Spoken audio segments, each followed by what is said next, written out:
बिस्मिल्लाहिर्रहमानिर्रहीम। अस्सलाम वालेकुम नाज़रीन, प्रोग्राम सिटी एट 10 में मैं हूं आपकी मेज़बान अना यूसुफ। उम्मीद है आप ठीक ठाक होंगे। शहर में मवेशी मंडियां सज चुकी हैं और बच्चों को तो वैसे ही छुट्टियां हो गई हैं और आप देख रहे हैं कि जी आहिस्ता आहिस्ता मवेशी मंडियों की रौनकें भी बहाल होना शुरू हो जाएंगी।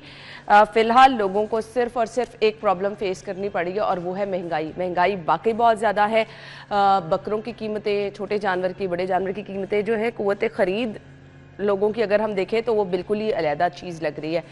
बट वो लोग जो कि जज्बा रखते हैं कि उन्होंने सुन्नत इब्राहिमी की अदायगी करनी है, वो फिर किसी ना किसी तरह कोशिश कर कर एक अच्छा ट्रेंड चल रहा है वो जो हम देखते हैं कि आप हिस्से डाल के जो है इज्तमाई कुर्बानी में हिस्सा डाल लेते हैं। सो हम उसको भी अप्रिशिएट करते हैं। इसमें हरगिज़ हमने क्योंकि गुज़िश्ता सालों में भी शो किए और इस दफ़ा भी हम इंशाल्लाह ज़रूर करेंगे एक शो प्लान कि आपको बताएं कि इससे सवाब किसी सूरत कम नहीं होता। कुछ लोगों ने ये हमसे सवालात किए थे तो हमने इस पर एक शो किया था, तो इंशाल्लाह इस दफ़ा भी करेंगे। जानवर जो है वो लेने के लिए जो लोग मंडियों में जा रहे हैं उनको हम गाइड भी करते रहेंगे किस मंडी की क्या सूरत हाल है आगे चल के, क्योंकि हम हर रोज़ डिफरेंट मंडियों से आपको लाइव सिचुएशन भी दिखाएंगे, व्यापारी क्या कहते हैं वो भी दिखाएंगे और इसके अलावा हम दीगर खबरों भी शामिल करेंगे प्रोग्राम में। साथ ही आप हमारे रहिएगा। तो मौसम जो है वो शिद्दत इख्तियार कर रहा है जी, गर्मी भी है आगे। आजकल तो शाम के टाइम एकदम से लगता है बाहर मौसम देख के, विंडो से देखे, अच्छा अभी आंधी आने वाली है, अभी आंधी आने वाली है। सो ये सिचुएशन भी है। बारिशों की भी प्रेडिक्शन की जा रही है, बट मुझे अफसोस ये हो रहा है कि हमारे शहर का क्या हाल है और बहुत ज़्यादा अफसोसनाक वाक़यात इससे हो सकते हैं। आगे चल के हम डिस्कस करेंगे। आज हमारे साथ जी हमारे बोलते रिपोर्टर्स मौजूद हैं, उन्हें खुश आमदीद कहेंगे। अस्सलाम वालेकुम। कैसा लगा नया नाम शाहिद सिप्रा साहब? बिस्मिल्लाहिर्रहमानिर्रहीम। देखे हम मशहूर भी इसी नाम से रहे और शायद अभी फिर हो जाए एक दफ़ा। अब आपने बोल दिया है तो बोलते बकरे बेसिकली प्रोग्राम था जिसकी बुनियाद पर आपने कहा, फिर हाजी साहब ने उसी बोलते को पकड़ा और फिर कालम अपना जो है वो बोलते कालम के नाम से कर लिया। सोशल मीडिया पे ये सारी चीज़ें करती रही। कुछ देखें, कुछ ऐसे नाम होते हैं जो आपके साथ जुड़ जाते हैं, फिर आपकी पहचान बन जाती है। बिल्कुल ऐसे ही है। और शहर में जब आप ट्रैवल करते हैं तो फिर आपको शायद उन्हीं नामों से पुकारा जाता है। ऐसे ही है। बहुत दफ़ा ऐसा होता है कि ईद के दिनों में जब हम लोग मार्केट में जाएं तो वो लोग फिर कहते हैं, क्योंकि इस वक्त आपको व्यापारी तो नहीं समझने लग जाते जितना इस वक्त जो कौमी फिक्रा हमारा बना हुआ है ना, वो ये चल रहा है कितने का लिए तो कदों लिए, ये चल रहा है। हर घर में ये डिस्कस हो रहा है। तो और मेरी बहन के बच्चे तो ऐसे आते जाते गली में हर किसी का बकरा रुक के पूछते हैं भैया आपने कितने का लिया है। ये कौमी फिक्रा बनता जा रहा है, इस वक्त बना हुआ है। देखें, सुन्नत इब्राहिमी की अदायगी तो हर किसी ने करनी है, साहिब इस्तात ने इसको करना है। चाहे आपने अपने इंट्रो में जिक्र किया, चाहे वो हिस्सा डालें, चाहे अब मैक्सिमम लोगों का रुझान इस तरफ आ गया है। इज्तिमाई कुर्बानी की तरफ चले जाएं, इनफरादी कुर्बानी करें। ये साहिब इस्तात की हैसियत के मुताबिक है कि उन्होंने कौन सी कुर्बानी करनी है। ये सुन्नत इब्राहिमी की अदायगी के हवाले से जो 7 हिस्से हैं या इनफरादी कुर्बानी है, इसका इस्लाम में बड़ा आसान अल्फाज में लिखा हुआ है और दीन इस्लाम ने इसको इस बारे में तफसील से आगाह भी किया हुआ है। इसमें कोई दूसरी राय जो आपने कहा कि शायद लगता है कि लोगों को हिस्सा में या कोई सवाब में या सुन्नत इब्राहिमी की अदायगी में, उलमा इकराम भी सब मुत्तफिक हैं इस बात पे। इस्लाम की रोशनी में ये सारा कुछ मौजूद है। तो इसलिए बात चली थी कि बोलते बकरे, तो वो सुन्नत इब्राहिमी के साथ मुंसलिक हो गई, तो वो इसी वजह से है। और हाजी साहब को तो कई दफ़ा चिंकी से लोगों ने भी पुकारा है कि बोलते बकरे जा रहे हैं, लेकिन वो मेरे ख्याल से बकरे की जगह शायद कुछ और नाम लेते तो फिर बहुत दफ़ा हुआ। और चले शुक्र है उन्होंने बकरे कहा। बट मुझे खुशी ये होती है कि सिटी 42 की पहचान है। ऑनेस्टली मुझे सबसे ज़्यादा खुशी, मुझे जब कभी कोई रोकता है कहीं पे ना, और अक्सर ऐसा होता है, तो हमारी पहचान हमारे इस चैनल की वजह से है। तो अल्हम्दुलिल्लाह कम से कम शहर लाहौर में तो हर कोई जानता है हमें।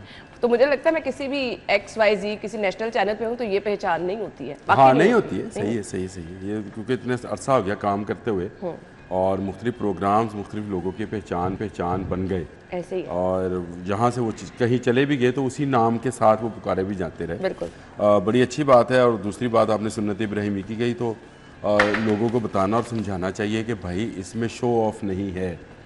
अगर आप सोशल मीडिया में यही कुछ बकरे बाद में लोग लाते, पहले मैं तो मना कर सकता हूँ, मैं तो समझा सकता हूँ कि इससे आप अपने सवाब में और अपने उस दर्जे में कमी कर रहे हैं जो कि सुन्नत इब्राहिमी का आमिर भाई असल में दर्जा हमारे था। बचपन में वो जो ट्रेंड होता था ना गलियों में जानवर लेके घूमने का दूसरों से, वो उसको हज कराने अब का। उसको नहीं, अब उसको आपने बदल दिया सोशल मीडिया पे सोशल मीडिया पे आप बदलें जरूर, अब आप सोशल मीडिया पे लेकिन अपने जानवर आप दिखाते अपने हैं। कुर्बानी के जानवर को रॉक स्टार बनाकर उसका डांस कराते एआई के साथ, तो ये आप गुनाह कमा रहे हैं। पहली बात तो ये है। अच्छा, ये आज भी हो रहा बात है। को समझे, आप अगर सोशल मीडिया देख रही हैं तो आपको देखना चाहिए कि आजकल ट्रेंड ये है कि आराम से गाय बैठी हुई है, अचानक से वो रॉक स्टार बनती है, किसी पीछे गाना लगता है और वो डांस शुरू कर देती है, क्योंकि एआई टेक्नोलॉजी के साथ वो बन जाती है चीज़ें। और वो कभी कोई खतून बन के तो वो स्विमिंग करती हुई आपको नज़र आएगी, गाय, बकरा, बैल, ऊँट। वो आपको, आप मुझे ये बताएं, आपने कुर्बानी किस लिए करनी थी? कुर्बानी करनी असल थी मकसद क्या था? जब आपने अपनी अना, अपनी मोहब्बत, अपना खलूस, अपना प्यार, अपनी औलाद की नीयत करनी थी कि मैंने अल्लाह की राह में कुर्बान की। आप ना अपनी अना कुर्बान करने को तैयार हैं, ना आप अपनी गुरूर को कुर्बान करने को तैयार हैं, ना आप इस बात पर तैयार हैं कि आपका जो माल है वो हलाल है और इससे आप हलाल रिज़्क कमाकर कुर्बानी कर रहे हैं। तो मुझे बताएं, फिर आप अगर शो ऑफ कर रहे हैं, इतने लाख का बैल ले लिया, इतने लाख का बकरा ले लिया, अल्लाह के यहाँ तकवा पहुँचता है, गोश्त और खून नहीं। सिपरा साहब क्योंकि हमारे दीनी गोश्त तो सारा मज़ाहब फ्रिज को में देखते चला हैं। जाता है, तो वो कैसे अल्लाह के यहाँ? हाँ, नहीं, गोश्त सारा पे भी मिल आ- जाता। इस पे भी मेरे ख्याल में अब वो जिस तरह आई साहब ने कहा कि सोशल मीडिया का दौर आ गया, चीज़ें चेंज होगी। हम अगर अपने बचपन की बात करें तो उस वक्त जो हमारे बुजुर्ग थे, जब कुर्बानी होती थी तो उसके 3 हिस्से बनते थे। जो हमें पता चलता है कि चटाई पड़ी होती थी और इस पर हिस्से अब भी बनते बनते हैं वैसे तो। अब भी बनाने वाले बनाते हैं, अब हर भी कोई नहीं हिस्से बनाता। बनते हैं, लेकिन वो हिस्से उस तरह तकसीम नहीं हो पाते। ऐसा हमने भी देखा, बहुत सारी चीज जगहों पे देखा होगा है। सिपरा साहब, मैं ये आपसे बहस नहीं कर लेकिन रहा हूँ, mostly मैं लोग अपने जो घर है- का बता रहा हूँ कि हाँ। एक तो सारा गोश्त इकट्ठा बनना होना चाहिए। उसमें ये नहीं हो कि रान अलग सर कर लो, मैं तो फलां इस अलग कर ट्रेंड लो। के खिलाफ हूँ कि बेटी अच्छा, के वो ससुराल तो तीन- आपने बड़ी रानी भेजी नहीं, है, नहीं, वो ना नहीं, भेजी, नहीं, वहां कोई से रान भी नहीं। आ रही है, वहां से भी आ रही है, नानकों से भी आ रही है, दादकों से भी आ रही है। आपको 3 बर्तन रखने हैं, 3 हिस्से बनाने हैं, ये अभी भी है। अब जिन घरों में पुरानी ट्रेडिशन, जहाँ बुजुर्ग मौजूद हैं, मैं वहाँ की बात कर रहा हूँ। सिपरा साहब, आपने सही कहा कि नौजवान, मैं एक जगह गया, उन्होंने बबलू कुर्बान करना था। उन्होंने कहा जी मेरी ड्यूटी लगी कि 30 लाख का बबलू कुर्बान हो रहा है। अब वो बबलू कुर्बान होने जाने देखने के लिए मैं चला गया, तो वो कसाई जो थे वो बाहर उसको ज़िबा कर रहे थे, तो घर का कोई बंदा फ़र्द अंदर मौजूद नहीं था वहाँ पे ज़िबा के वक्त ना। खैर वो जो बबलू का मालिक था, मैंने उसको बैल दी, बुला लिया। उन्हें कहा आज आज बना ली तुसी वीडियो में? कहा यार वीडियो तो बना ली, तेरे लॉन ही माशाल्लाह डिफेंस में रहते थे, तो आपके घर में आप भी मौजूद नहीं थे। वो कहता असी कौन इनू वेखे, मैं जनाब असी तो ऑर्डर किया KFC का। मैं मजाक नहीं कर रहा हूँ, आपको रीजनल बता रहा हूँ। KFC ऑर्डर किया है, तो अमर भाई आपने अब KFC खा के जाना है। मैं कहा यार ईद वाले दिन KFC खाना। मैं आपको साउथ अफ्रीका में था, मुझे याद है, कैम्बरले में वर्ल्ड कप हम कवर कर रहे थे 2003 का। तो दोस्तों ने कहा, 2 जर्नलिस्ट साथ थे, उन्होंने कहा चल आ यार आज KFC खा लें।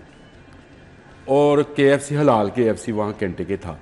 अब ये नाम लेने पे पाबंदी आप लेते जा रहे हैं, मैं क्या करूं? अच्छा जी, वो खा लें, उस पर कैंटेकी खा लें, बर्गर कह ले, कैंटेकी खा लें, चलें कैंटेकी चिकन खा लें। और एक दोस्त ने दरमियान में से कहा, इस्लामाबाद के हमारे दोस्त हैं APP के, उन्होंने कहा आज तो खा ही लो आमिर, आज तो बड़ी ईद है। मैं आंसुओं के साथ रोया था, बच्चे नहीं जैसे अंदाजा करें। बिलबिला के। तो मुझे नज़र आ रही थी वो कलेजी घर में बनती हुई, वो रौनक, वो मेला, वो सारी चीज़ें। मैं, मेरे लिए वो एक ऐसा नहीं, हमारे घर शॉकिंग तो न्यूज़ प्रॉपर थी, खानों का एहतमाम होता है। मेरे और तो शॉकिंग न्यूज़ थी, शॉकिंग। और मैं रोया। ये बहुत बरकत वाला गोश्त होता है, जो लोग नहीं देखिए, खाते। बात मैं ये है कि ईद जिस मैं तरह बोलते बकरों की तरफ आ रही थी, मैंने मंडियों के हालात आपको डिस्कस करने थे, आप उस लोग पे आ जाते हैं। मैं आपको आखिरी बात करके हम मंडियों की तरफ आ जाते हैं। हाई साहब ने जो जिक्र किया और आपने जो जिक्र किया, बेसिकली जो अना का कर रहे हैं, गरूर, तकब्बुर, इसको मार के सारी चीज़ें हैं। 3 हिस्से बने, आपके दरवाजे पे 4 लोग आए, साहिल आए, आपने उनको गोश्त दिया, बिल्कुल इससे बड़ा सवाब कोई नहीं है। उसके बाद आप चल के 5-10 घरों में गए, अपने जो रिश्तेदार हैं, दोस्त अहबाब हैं, उनको दिया। देखे, ये मेल जोल का भी एक है। ये सही खुशियों का दिन ऐसे है, ही तो ये मेल जोल का आज भी कल लोग मामला कहते हैं, तुमने ये कर ली, गोश्त- तुम रख लो, ये- मैंने कर ली, ये यार ये गोश्त गलत का है। मामला नहीं है। इसके दूसरे पहलू अगर हम Social साथ में issues मिलाएं हैं तो वो, अब हम आ जाते हैं मंडियों में। मंडियां सज गई, कमिश्नर साहब चले गए, सहूलियात दौरे कर लिए, सहूलियात जो होती हैं खबर पड़ी थी हमने ये बहुत दफ़ा देखा है, बहुत दफ़ा देखा है, व्यापारियों के लिए वो सहूलतें नहीं होती जो होनी चाहिए। शाहपुर कांजरा अब नई बनी है, वो जो सीएम साहिबा ने कल इफ्तिताह किया मंडी का, वो तो बड़ी सीएम खूबसूरत साहिबा लग रही ने है। इफ्तिताह किया है, अरबों रुपए हमने लगाए हैं, तो फिर उसने खूबसूरत बनना था। नहीं, खूबसूरत कौन लग रही थी? सीएम साहिबा, आपका ध्यान ही वहां गया होगा, आपने कुछ और देखा। मैंने देखो, अगर एक बंदे के जहन में सवाल उठता है, मुझे 100% आप आपने तो उसमें मंडी आप देखी उसमें नहीं होगी। आपको इतराज है, तो आपने कहा जी खूबसूरत लग रही थी, तो मैंने पूछ लिया कौन। हमने तो मंडी भी देखी है, बट मुझे यकीन है आपने वो नहीं देखी होगी। देखें लोगों को क्या मसाइल होते हैं, मवेशी जो लाने वाले लोग हैं। व्यापारियों के पहले मसाइल आए हैं। हाँ, मैं बहुत व्यापारियों मसाइल हैं उनके। देखें हम लोग बड़े आसानी से कह देते हैं कि ये इतने पैसे मांग रहे हैं, इतने। अभी एक हफ्ता पहले लेकर घर में रखना पड़ जाए ना जानवर, तो लोगों को लग पता जाएगा इसको किस तरह रखते हैं। और आपने कुछ वीडियोस देखी भी होंगे, किसी ने एयर कूलर लगाया हुआ है, किसी ने पंखा लगाया हुआ है, किसी सर ने आप कुछ प्रॉपर किया हुआ है। खाना ना अपने जानवर को उसको- टाइम से दे तो वो हाँ, सिकुड़ना शुरू हो जाता है। वो खाने का पिलाने का ये सारी चीज़ें वो आपको सहूलतें देने आते हैं। लेकिन इस वक्त जो हालात चल रहे हैं कीमतों के हवाले से, कीमतें आसमान से बातें कर रही हैं। अच्छा, मैं एक बात इस यहाँ पे कहूँगा, कीमतें इस साल नहीं बढ़नी चाहिए थी। क्यों नहीं बढ़नी चाहिए थी भाई? गंदम का आपका जो रेट रहा है, जहाँ से इन सब का दाना दुनका बनता है और इन जानवरों ने खाना होता है, वो तो आप 2200 1700 भी मन के हिसाब से रहा है। तो फिर मेरे ख्याल में व्यापारी ये आके कहें कि हमारे खुराक पे खर्चा हुआ है या हमने इनको इजाफी खिलाया है, ये बात मानने वाली नहीं है। लेकिन चूंकि एक महंगाई की लहर है और उस लहर की लपेट में आपकी मवेशी मंडियाँ भी आ चुकी हैं, ये सारी चीज़ें व्यापारियों के मसाइल क्या होते हैं? चारा नहीं मिलता। अगर 100 रुपये मन यहाँ मिल रहा है तो इनको 300 रुपये मिलेगा। खुरली नहीं मिलती, उसके बाद बाकी पानी का उस तरह निज़ाम नहीं होता। ये जिस तरह हालात गर्मी के हैं, शिद्दत है आपके सामने, वो नहीं होते। वगैरह प्रॉपर टेंट नहीं मिलते, अपने ले आते हैं। अच्छा, जो मुस्तकिल हैं, जिन लोगों ने ये कारोबार है, जिन लोगों ने हर साल आना होता है यहाँ पे, वो अपनी ये सारी चीज़ें साल लेकर आते हैं। अच्छा, फिर उनका जो आगे वो जगह टैक्स शुरू हो जाता है, गुंडागर्दी शुरू हो जाती है, बिठाने के पैसे। अच्छा, प्राइवेट बीच में प्राइवेट लैंड आ गई, उस पर अगर आपने बिठाना है तो उसका पैसे दो हैं जी। गवर्नमेंट ने तो एक जगह पे मुतय्यन कर दी कि ये जगह है, अगर उससे मंडी बढ़ गई है और आगे मेरी या हाजी साहब की या प्राइवेट लैंड किसी की भी आ गई है, वो किराए वो आपने ईद बनाने के चक्कर में वो पैसे लेना शुरू कर दे। इस तरह के मसाइल होते हैं। लेकिन इस दफ़ा लाहौरिया जहन में रखें कि जेब गर्म करके जाएं मंडी में, अदरवाइज उनको जानवर नहीं, छोटा बड़ा जो मर्जी लेने जाएं। और अगर खूबसूरत जानवर लेना तो फिर बहुत ज्यादा पैसे लेके जाए। आमिर भाई, अभी तो बिल्कुल ऐसा ही है। दूसरी बात आपने कहा जो शाहपुर कांजरा वाली मंडी है, मसाइल वहाँ पे ख़त्म नहीं हुए। मरियम नवाज जाए, नवाज शरीफ जाए, शहबाज शरीफ जाए, देखने में तो बहुत खूबसूरत। अच्छा, वो देखने में खूबसूरत कौन? मरियम देखिए जरा, देखिए किसकी बात करते हैं आप? एकदम से मेरी बात टोक रही हैं और आप बार बार कहते हैं बहुत खूबसूरत लग रही थी। अब मैंने पूछ लिया मरियम, तो आपने फिर आज तो किसी और खबर में तो आपने ऐसा अच्छा चले, आप बार बार जो कह रही हैं तो मुझे इससे लगा कि शायद मैंने, क्योंकि वो देखी नहीं। लेकिन उस मंडी के अंदर अगर आप सुन रही हैं, जो आपने कैटल के लिए अथॉरिटी बनाई है, लाहौर कैटल, सीएम साहिबा से जी मैं उनसे मुखातिब हूं। अच्छा, और वहाँ पर वही भत्ता वाली पर्ची चल रही है। वहाँ पर बाहर से चारा जो ये कह रहे थे कि जो लोग लेकर आते हैं साथ, उनको अंदर नहीं लाने दिया जा रहा। और अंदर जो चारा बाहर 300 रुपये में मिलता है, अंदर 1000 रुपये में मिल रहा है। वो जो पर्ची है जो कि फ्री की थी निगरान गवर्नमेंट ने, और उससे पीछे शहबाज शरीफ साहब ने भी पर्ची फ्री कर दी थी सारी मंडियाँ। वो पर्ची दोबारा शुरू हो गई है। और लाहौर कैटल जो है मैनेजमेंट कंपनी, वो वहाँ पर उनके अहलकार पानी बेच रहे हैं, चारा बेच रहे हैं, और उसके साथ साथ जो खाने पीने की अशिया हैं, मैं स्पेशली फूड अथॉरिटी से कहता हूँ जाएं। मैं और सिपरा वो खाना खा चुके हैं, मैं आपको ये भी बता दूँ। हम वो ढाबों पर बैठकर उन लोगों के साथ हमने खाना खाया हुआ है। ना वहाँ आपको अच्छा पानी इंसान के पीने के लिए मिलेगा, ना आपको अच्छा साफ पानी हैवान के पीने के लिए मिलेगा। यानी वहाँ पे पानी की दोनों तरफ किल्लत होती है। मुंह मांगे दाम। जो एक पानी का बोतल हम बाहर से 50 रुपये का, 40 रुपये का, 60 रुपये का लेते हैं, वहाँ 100-150 रुपये में मिलता है। आप मुझे बताएं, हम सब लोग सोचे, ये तो कह रहे थे ना कि आप 10 दिन 8 दिन जानवर रख के दिखाएं। मैं कहता हूँ असल उनका खर्चा शुरू ही यहाँ पे आता है जब वो जानवर ले आते हैं। उसके बाद जैसे जैसे दिन गुजरते जाते हैं उनका खर्चा बढ़ता चला जाता है। और उसके बाद वो वहाँ से मंडी से 2 जानवर लेकर निकलते हैं, ताकि वो तो पैसे इतने साथ नहीं लेकर आए होते, ताकि एक आध जानवर बाहर बेच लें, बेचने के बाद वो पैसों से बाकी जानवरों को पाले। इस सिपरा इस बात का गवाह है कि क्या देखते रहे। मुझे बताएं, आपने ये कह दिया जी गैर कानूनी मंडियाँ लगा दी, गैर कानूनी कर, आपकी जो कानूनी मंडियाँ, मुझे बताएं, अभी मैं और सिपरा बाहर खड़े होकर एक हमारे दोस्त के साथ बात कर रहे थे, वो कल गया सगियाँ वाली मंडी में, कहता ना रोड सी और ना वहाँ पे कोई इंतज़ाम था। क्यों सिपरा, यही बात हुई है। और कहता जी वो बंद के साथ साथ नीचे उन्होंने वो अंदर करके मंडी लगा दी है, जहां तक जाना ही मुहाल है लोगों का। मुझे बताएं, जब लोगों का जाना ही मुहाल है, अभी तो शुरू का दिन है, आज यकम है, अभी ये 8-10 तक तो चलना है ना काम तेज, ऐसे ही है। मुझे बताएं वहां ट्रैफिक ब्लॉक होएगी, सही बात है, धूल मिट्टी उड़ेगी, बिल्कुल। लोग अगर अंदर नहीं जाएंगे तो जानवर बेचने वाला क्या वो वहां पे बैठा रहेगा, वो निकलेगा बाहर ले जाकर बेचेगा, और बाहर आपका डीसी के बंदे खड़े होंगे पैसे लेने के लिए कि तू इथों लेके निकलना तो दे, किन्ने दिन अंदर जाने के पैसे, बाहर आने के पैसे। खुदा अल्लाह ताला का खौफ खाएं, ये बहुत दूर से मेहमान आते हैं, इनको तो आप जितनी सहूलतियात दे सकते हैं दें, कम से कम चारा आप फ्री नहीं दे सकते तो पानी फ्री कर दें। दौरा करने गए हैं, देख के ही आए होंगे ये मसाइल। कहाँ का? मवेशी मंडियों का।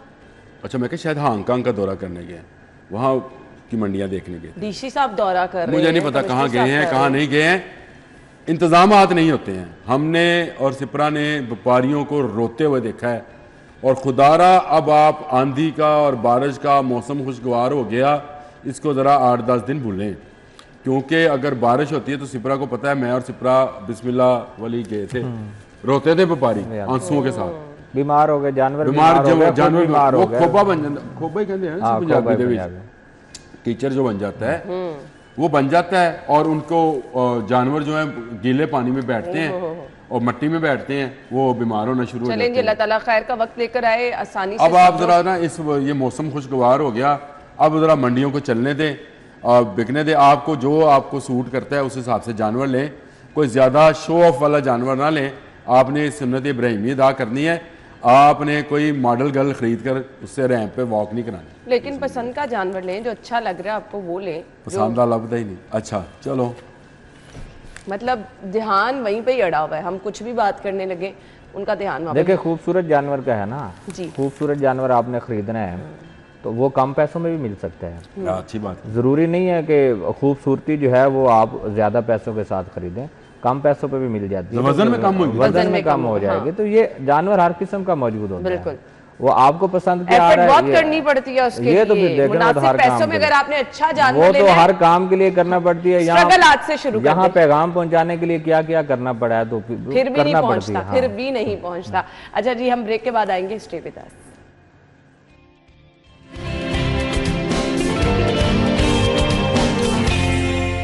लेकिन जी बार बार जिक्र कर रहे थे वज़ीर आला का, तो आपकी तरफ ही चलते हैं। ज़ख़ीरा अंदोज़ी से नर्ख बढ़ाने की इजाज़त नहीं दी जाएगी, वज़ीर आला कहती हैं। आमिर भाई, अच्छा एक चीज़ रह गई थी मंडियों के हवाले से, वो जो इन्होंने मॉडल कैटल मार्केट वो बनाई है शाहपुर कांजरा में, वहाँ पे व्यापारी ये कहते हैं कि उनके पास सॉकेट्स नहीं है अपने मोबाइल चार्ज करने के लिए, क्योंकि जो शेड्स बनाए गए हैं उनके अंदर सॉकेट्स नहीं है। जो कमरे बनाए गए हैं उनके पंखे कल चलाए गए थे, जब परसों जब इफ्तिताह करने गई थी बीबी उस वक्त चलाए गए थे, उसके बाद से आज तक बंद हैं।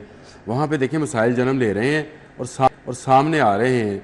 तो इसका मतलब ये है कि वो मॉडल कैटल मार्केट जो है या वो मंडी जो है वो उसमें अभी सहूलियात का फुकदान मौजूद है। इस हवाले से कर आ जाएं जी ज़ख़ीरा अंदोज़ी वाले मामले की तरफ। हाँ, ये तो बड़ी अच्छी बात है, गवर्नमेंट को इस पर एक्शन लेना चाहिए। ईद के साथ साथ हम मुसलमानों के अंदर ये ज़ख़ीरा अंदोज़ी पता नहीं कहाँ से आ जाती, छोटी ईद होए बड़ी ईद होए, महंगाई हम करते हैं और हम ही इसके तदारक कर सकते हैं। खुदारा अल्लाह के हाँ आपने जवाबदेह होना है, जो चीज़ भी आप होर्डिंग करेंगे इस्लाम में इसको मना फरमाया गया, और आप अगर उससे कुर्बानी कर रहे हैं और फिर आप गोश्त उसी तरह से, जिस तरह से मैं और सिपरा साहब डिस्कस कर रहे थे कि 3 हिस्से करते हैं, वो तीनों के तीनों ही आपके हराम हो जाने हैं, क्योंकि माले हराम से आप हलाल काम कर नहीं सकते हैं, चाहे आप मस्जिद बनवा लें। अगर आप उसमें हराम माल है तो आपको उसका सवाब नहीं मिलेगा। हाँ, मस्जिद का सवाब अलग जगह पे रहेगा, वो जो यहाँ नमाजी पढ़ने आएंगे या बनाने वालों में जो चंदा देने वाले होंगे उनका, लेकिन अगर आपका माल हराम है तो उसका सवाब भी है ना आपको हज का ना ज़कात का, ना नमाज का, ना ईदैन का, इस बड़ी ईद का आपको सवाब मिलने वाला नहीं है। अपने माल को हलाल करें, लोगों को हलाल मत करें। मैं तो ये कहूँगा। और खुदारा इस दफ़ा शायद मेरा ख्याल है कि अभी सब्ज़ मसाला ज़रा सस्ता है, लेकिन चिकन की कीमतें जो हैं अभी सस्ता है, और चिकन की कीमतें जो हैं वो आसमान से बातें करने लग गई हैं। और इस पर कंट्रोल करना चाहिए।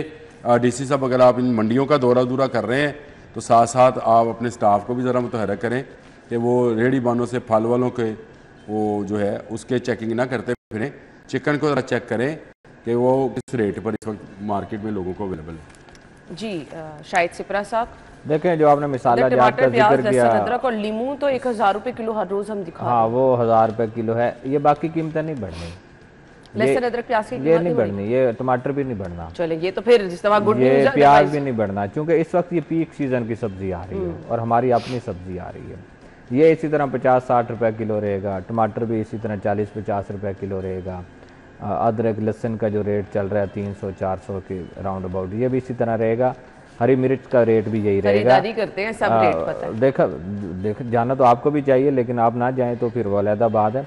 मैं तो जाता हूँ और मैं कल गया था, इसलिए मुझे अभी भी याद है। और मैंने कल पूछा उनसे, मैंने कहा हफ्ता रह गया तो उसी वधाए नहीं रेट, मतलब देखें जाके लोग कहते हैं कम करे बता वो पूछना था ना, वो इस तरह की बात करता तो वो मुझे बताता। तो ये उस जो सब्जी बेचने वाला जिससे मैं 3-4 साल से मुसलसल ले रहा हूँ, ये उसने मुझे बताया कि इस साल हमारे अपने सब्जी आ रही है, हमारे अपने पंजाब की सब्जी आ रही है, इसलिए कोई रेट नहीं बढ़ने वाला, आप बेफिक्र है। मैंने कहा मंडी कब तक चलेगी? उन्होंने कहा जुम्मे तक चलेगी, जुम्मा के रोज। मैंने कहा वो आपकी सब्जी मंडी पहले बंद हो जाती है, उसको बहाना बना के आप लोग जो हैं वो बढ़ाते हैं। कहता वो भी जुमे तक खुले रहेगी, आखिरी दिन जुमा को भी सुबह के वक्त में वहां से हमें सप्लाई मिलेगी। ठीक है, इससे क्या है कि आपको जुमा तक अच्छी सब्जी मिलेगी, अच्छे रेट पे मिलेगी। हाँ, हफ्ते वाले दिन जब जाएंगे लेनी सब्जी सब्ज मसाले लेना, चले ईद पे तो आप मैं तो बता रहा हूँ, मैं तो लेकर रखा है, आप ले कल ले। इसलिए लोग 2-4 दिन ये जो अब आने वाला जो संडे है इस पे ले लें। बिल्कुल ऐसे ना टमाटर खराब होने का इशू, ना प्याज खराब, ना अदरक, ना लहसुन, ना हरी मिर्च, ऐसे ही यही इस्तेमाल होना ना। इसी की बुनियाद पे आपने सारे पकवान पका। और धनिया और पुदीने के मुतालिक मैं बता देता हूँ, ये अखबार है ना जी, ये बड़े काम की चीज है। मतलब जुबैर आप इस पर इसके अंदर इसको लपेटें, इस तरह से रखें उसकी गठियां। एयर टाइट जार में भी आप रख ले तो वो बहुत फ्रेश है। एयर टाइट जार में फ्रेश नहीं रहती है वो, आप रख के देख लीजिएगा। जब आप उसकी हवा बंद कर देते हैं ना किसी भी पौधे की तो खत्म हो जाए। अच्छा चले, अखबार की मैंने आपको बता दिया, इसमें लपेट के फ्रिज में रख दें, जब भी निकालेंगे आपको तरोताज़ा मिलेगा। ये वाकई सही कह रहे हैं, मैंने बहुत सारे लोगों को ये बस हमें देखे ना, हम लोग हमेशा ये बात करते हैं कि ईद जब भी आती कीमतें बढ़ती हैं और बढ़ती भी हैं। वैसे ही यही प्याज पिछले साल 350 था, यही टमाटर 400 रुपये किलो हुआ करता था, लेकिन इस साल चूंकि वो मौसमी चीज़ आ गई और उसकी बुनियाद पे मौका ही नहीं मिल रहा। और सीएम साहिबा उसका क्रेडिट ज़रूर लें, लेकिन सीएम साहब उस वक्त क्रेडिट लें जब चिकन का रेट डाउन हो। चिकन इस टाइम सबसे फिर बड़ा समझ आएगी। अच्छा लीमू मैंने आज सुबह 400 रुपए किलो देखा, लेकिन वो देसी लीमू था, मार्केट के बिल्कुल सामने जो रेडियां लगी हुई हैं वहाँ पे। मुझे ये टेस्ट का, क्योंकि मैं तो गाड़ी में गुजर रहा था, लिखा उसने लगाया हुआ था, और पूरा वो ठेला जो वो जो 5-6 रेडियां लगी हुई है ना, एक अदरक की लगी होगी वहाँ पे, एक टमाटर की लगी, एक लहसुन। अच्छा जी, मुझे काफी देर से ब्रेक का कहा जा रहा है, हमारे साथ ही रहिएगा।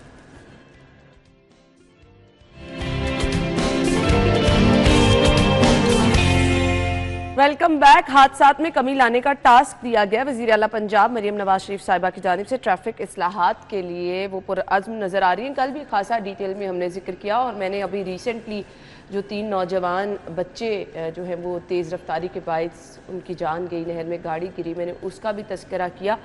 ट्रैफिक इस्लाहात लाना वक्त की अहम ज़रूरत है। फ़ाइन्स बढ़ाना वक्त की दुगना तिगना जितने मर्जी आप बढ़ाएं।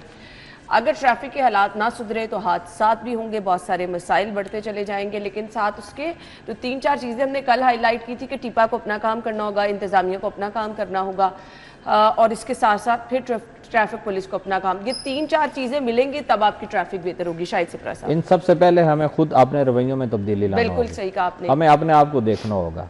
बाद में ये इदारे सारे काम करेंगे, टिपा क्या करेगा? बोर्ड लगा देगा, सिग्नल्स लगा देगा, आपके ट्रैफिक वार्डन्स क्या करेंगे? आपकी ट्रैफिक रवानी को बरकरार रखने के लिए करेंगे या मैंने फिर तो चलान कल कर क्लोजिंग पे देंगे? जिक्र की मिन्नतें की थी उन वालिदैन की जो कम उम्र बच्चों को गाड़ियां मोटरसाइकिलें देखें, सबसे पहले हम लोग क्यों बात करते हैं कि किसी भी कौम का नज़्म देखना है तो ट्रैफिक की रवानी को देख लें।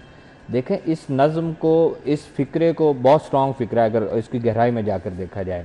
हमारे यहाँ किस तरह के एक्सीडेंट्स होते हैं रोज़ाना? हम लोग जा रहे हैं, बाइक गिरी हुई है, कहीं गाड़ी के साथ बाइक लगी हुई, कहीं दो बाइक्स आपस में टकरा गई हैं, कहीं हेलमेट का इशू है, हेड इंजरी हो गई है। ये हादसा रोज़ाना कितने रिकॉर्ड होते हैं? रेस्क्यू 1122 का डाटा शाम में आपके सामने आ जाता है, ऐसे ही कितने रिकॉर्ड हुए हैं। 200-250 के करीब ये एक्सीडेंट की रेशो हमारे यहाँ है, जो मौजूद है, जो रिकॉर्ड की जाती है। बात करने का मकसद ये है कि हम लोग शहराएँ बन गई, उन पे लाइनें भी लग गई, उन पे आपने मुख्तलिफ़ किस्म के सिग्नल्स भी, कहीं सिग्नल फ्री बना दिया, कहीं अंडरपासेस बन गए, कहीं ओवरहेड ब्रिजेस बन गए। ये सारे अरबों रुपए मालियत की चीज़ें करने का मकसद क्या था कि आपकी ट्रैफिक की रवानी को बेहतर किया जाए और आपको जो तहफ़्फ़ुज़ है वो फराहम किया जाए।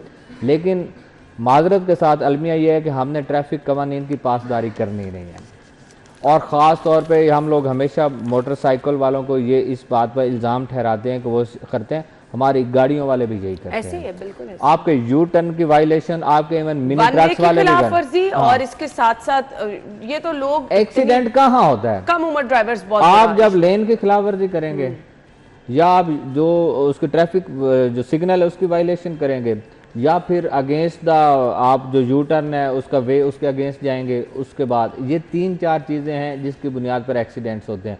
जे रोड से हमारा गुजरना सबसे ज़्यादा होता है, मार रोड पे हम लोग सबसे ज़्यादा ट्रैवल करते हैं, फिरोजपुर रोड पे यहाँ ट्रैवल भी ज़्यादा होता है। आपके ये मॉडल शहराएँ हैं, आप केनार रोड पे ट्रैवल करते हैं, यहाँ तक, यहाँ जो अहम शहराएँ हैं यहाँ भी ट्रैफिक कवानीन की पासदारी नहीं की जाती। हर जगह पे ब्रैकेट लगी हुई, आप किए जाएँ चलान, आप लोगों को व्हाट्सएप किए जाएँ कि आपके इतने चलान हो गए हैं, वो पे भी कर देंगे। लेकिन इसका अल्टीमेटली आखिरी जो हल है, या फिर ये हमारे आने वाली जो कौम है, ये बच्चे हैं, इनके सिलेबस में इसको शामिल किया जाए। है भी सही, थोड़ा बहुत टॉपिक तो हमने भी पढ़ा था जब हम बचपन में पढ़ा था, लेकिन इसको हमारे बड़ों तक लेकर जाने की ज़रूरत है, घरों तक लेकर जाने की ज़रूरत है। जो बाइक लड़का या कोई भी शख्स निकाल रहा है उसको देखना है कि मैंने पहले जो आने वाला है उसको महफूज बनाना है, फिर अपने आप को महफूज बनाना है, फिर तो ठीक है। अदरवाइज हमारे यहाँ ये होता है अपनी जान बचाओ अगला जानता था जाओ। इस चीज़ से निकल कर हम लोग करेंगे तो इसलिए मैं कहता हूँ कि इदारों की जिम्मेदारी अपनी जगह पे है, वो जो मर्जी करें। हमें खुद अपनी जिम्मेदारी का जब तक एहसास नहीं होगा, ये अंडरपासेस बना लें, ओवरहेड ब्रिजेस, सिग्नल फ्री, जो मर्जी कर लें, कुछ भी नहीं होने वाला। ये इसी तरह रहना है। तो ये ऐसा ही है, किसी कौम को अगर जांचना हो तो उसकी ट्रैफिक को देखना चाहिए। बात सिपरा साहब की जो है मैं इसको इंडोर्स करता हूँ, और मैं ये भी कहता हूँ कि एजुकेशन जो है स्कूल के ज़माने से शुरू की जानी चाहिए।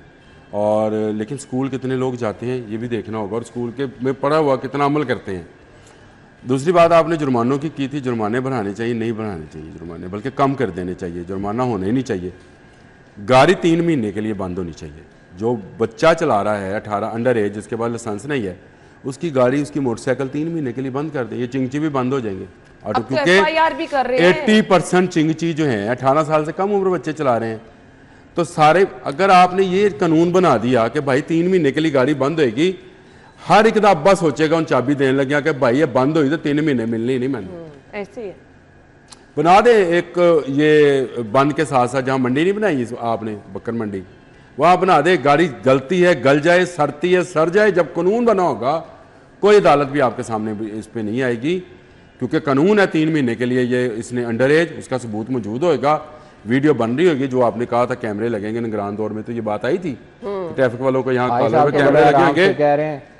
3 महीने के लिए आप बंद कर दें, आप वो करने दें उनको डिसएग्री, वो हर बात को डिसएग्री करेंगे। लेकिन जब तक आप इनकी गाड़ियां और मोटरसाइकिलें बंद नहीं करेंगे, वो सही कहता है, जुर्माने आप 50 लाख रुपए जुर्माना कर दें, उनको परवाह भी नहीं होनी इस बात। क्यों? मैं इसलिए कह रहा था, डिसएग्री तो खैर किसी हद तक हूँ भी, कभी नहीं भी। बात यह है कि हम लोग गाड़ी को रोक लेंगे, कानून साजी की बात कर रहे हैं। क्या हमारे अरकान असम्बली की इतनी जुर्रत है कि वो ऐवान में जाकर कानून पास करवा लें? सवाल ही नहीं पैदा होता। आप लेके आके देख ले, हो गया तो एक बात होगी, नहीं होगा, कभी भी नहीं होगा, ये पता है उन्हें। और अगर हो भी गया, जो कि नामुमकिन है, लेकिन अगर हो भी गया तो उस पर अमल दरामद नहीं होना। ये आयशा और मैं सिफारिश कर रहे होंगे कि ये हमारा बंदा जो है इसकी गाड़ी पकड़ेगी, इसको छोड़ देंगे, ये हमारे रवायात में यहाँ मौजूद है। दूसरी बात, चिंची का इन्होंने जिक्र किया या मोटर बाइक का जिक्र किया, मुझे बताएं यहीं पर बैठकर हम लोग फिर बात कर रहे होंगे कि ये जो चिंची चलाने वाला बच्चा था, इसके तो पीछे घर में 7 बंदे थे जिनकी ये कफालत कर रहा था। ये हमदर्दी का पहलू साथ में आ जाएगा, एक तरफ कानून आड़े आएगा, दूसरी तरफ हमदर्दी का पहलू साथ आएगा। ये जब दोनों चीजें मिलेंगी तो उसका फैसला कहीं मेरा ख्याल तजावजात के ऊपर जो काम हुआ है उस पर आपके शुरू में आई हमदर्दी, उसके बाद लोग उन्होंने उसको सपोर्ट करना शुरू कर दिया। जब आप कानून बनाते, मैं आपको बताऊं तजावजात भाई बात सुने, इसकी बात में सुनते भाई आप जब तक आप ये काम नहीं करेंगे, बदल दे दिया ना आपने तजावजात का। तजावजात क्या थी? आपकी फलों की रेडियां थी, आपके ये बाजारों में तजावजात भी गिराई हैं, पूरे पंजाब में गिराई हैं। सिपरा साहब ये बात नहीं है, घरों के बाहर जब आप तजावजात गिराते हैं तो पूरे आपने सब्जाजार पूरे का मेरी बात सुने, मेरी बात मैं देखो, अब वो तो रेडियां नहीं है, लेकिन मैं तो उसके हक में हूँ कि जिसने आगे 10-15 फीट आगे बढ़ाया हुआ था, गेट लगाए हुए थे, अंदर आपने लॉन या पार्किंग का निजाम बनाया था, तोड़े उसको। वो गवर्नमेंट की जगह है, वो कब्जा माफिया, तोड़े उसको। मैं तो ये गरीब आदमी की बात कर रहा हूँ जो यहाँ पे रोजी रोटी कमाने के लिए आया हुआ है। मैं तो उसकी बात कर रहा हूँ कि जब चिंची की बात होगी, जब रेडी बान की बात होगी तो फिर हम ये तो बात वाला सब्जेक्ट है, लेकिन ये जो वन वे की खिलाफवर्जी है, फिर ब्रेक पे जाएगा। नहीं आप जाएं ब्रेक पे। वन वे की खिलाफवर्जी है और इसके साथ साथ ये जो जी आप ओवर स्पीड की वजह से हादसा हो रहे हैं, इनको हम कंट्रोल कर सकते हैं, ये हमारे हाथ में ही है। इस पर FIR का इंदराज भी हो रहा है बाय द वे। हम ब्रेक के बाद हमारे साथ रहिए, हो रही है FIR।